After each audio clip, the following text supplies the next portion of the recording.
আমার মনে হয় এরকম ঘটনা পৃথিবীর কোথাও ঘটেনি, এরকম নজির আসলে বিশ্বে নেই। মাত্র 6টা ম্যাচে একটা দেশের ফুটবল পুরোপুরি বদলে গেছে, পুরোপুরি পাল্টে গেছে। কারণ এই 6টা ম্যাচে মাঠে নেমেছিলেন হামজা চৌধুরী। হামজা এবং সমিত সোম তারা যেন বাংলাদেশের ফুটবলের নবজাগরণ ঘটিয়েছেন এবং তারা বাংলাদেশের ফুটবলকে পুরোপুরি নতুন রূপে বিশ্ব ফুটবলে উপস্থাপন করছেন এবং তারা আসলে বাংলাদেশের ফুটবলের রূপকথা লিখে চলেছেন। প্রত্যাশা তো ছিল একেবারে আকাশ সম যে বাংলাদেশ এশিয়ান কাপে কোয়ালিফাই করবে অনেক দিন বাদে, এবং সেটা হয়নি। সেটা না হলেও পাল্টে গেছে বাংলাদেশের ফুটবল, সেটা তো আসলে বাস্তবতা। কারণ এই 6 ম্যাচ আগেও দর্শকরা বিশ্বাস করতে পারতো না যে ফিফা র্যাঙ্কিংয়ে 20 ধাপ 30 ধাপ কিংবা 50 ধাপ এগিয়ে থাকা কোনো দলের বিপক্ষে বাংলাদেশ ফাইট করতে পারবে, প্রতিদ্বন্দ্বিতা গড়বে কিংবা ম্যাচ জিতবে। কিন্তু এখন সেই বিশ্বাসটা বাংলাদেশের ফুটবল ফ্যানদের ভেতরে আছে এবং সেটা প্রমাণও আমরা দেখতে পাচ্ছি। র্যাঙ্কিংয়ে এগিয়ে থাকা হংকং এর বিপক্ষে হংকংয়ের মাটিতে বাংলাদেশ ড্র করছে, কিংবা র্যাঙ্কিংয়ে এগিয়ে থাকা ইন্ডিয়ার বিপক্ষে ইন্ডিয়ার মাটিতে ড্র করছে এবং নিজেদের মাটিতে ইন্ডিয়াকে বাংলাদেশ হারাচ্ছে।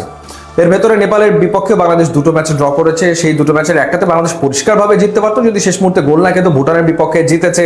সো সব মিলিয়ে আসলে এই যে হামজা চৌধুরী আসার পর বাংলাদেশ 7টা ম্যাচ খেলেছে, সেই 7টা ম্যাচের ভেতরে বাংলাদেশ হেরেছে 2টো ম্যাচ, জিতেছে 1টা ম্যাচ এবং ড্র করেছে, কিন্তু জিতেছে 2টো ম্যাচ, হেরেছেও 2টো ম্যাচ, ড্র করেছে 3টা ম্যাচ। তো বিশ্বাসটা কিন্তু সবার ভেতরে তৈরি হয়ে গেছে। এবং আরেকটা ব্যাপার মাথায় রাখতে হবে যে হামজা সমিত আসার পর আমাদের যে ফুটবলাররা, লোকাল ফুটবলাররা, তাদের সাথে বোঝা পড়ার একটা সময় কিন্তু প্রয়োজন ছিল।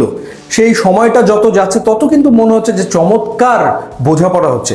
মোসালিনের সাথে, রাকিবের সাথে সমিত সোমের যে বোঝাপড়া, কিংবা সোহেল রানা, ডিফেন্সের তারিক কাজী, তপু বর্মনের সাথে হামজা চৌধুরীর যে বোঝাপড়া, সেটা কিন্তু দিনকে দিন যেন বাড়ছে এবং দিনকে দিন মনে হচ্ছে যে গোটা দলটা একটা সুতোয় গেঁথে যাচ্ছে, এরকমটাই কিন্তু মনে হচ্ছে।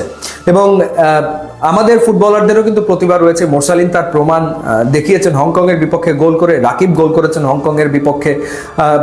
গুরুত্বপূর্ণ সময় কিন্তু বাংলাদেশের ফুটবলাররা তারা নিজেদের সেরাটা দিয়ে চেষ্টা করছেন। একটা চমৎকার মেলবন্ধন কিন্তু হয়েছে যারা বাইরে থেকে এসছেন এবং আমাদের ফুটবলারদের মাঝে। মানে নাও ইটস এ টিম, এখন মনে হচ্ছে যে এটা একটা দল। হতাশার জায়গা দুটো, একটা হচ্ছে কোচ হাভিয়ার কাবরেরাকে নিয়ে বিস্তর সমালোচনা আছে, তার ট্যাকটিক্যাল অনেক ব্লান্ডার এই 6 ম্যাচের ভেতরে আমরা দেখে ফেলেছি। তিনি হয়তো বুঝে উঠতে পারেননি হামজা সমিতকে কিভাবে করে ব্যবহার করতে হবে, সেটা হয়তো তার বোধগম্য হয়নি। এবং তিনি আসলে এই মানের ফুটবলারদেরকে মানে পরিচালনা করার সক্ষমতা রাখেন কিনা, সেই যোগ্যতা তার রয়েছে কিনা, সেই প্রশ্ন উঠেই যায়।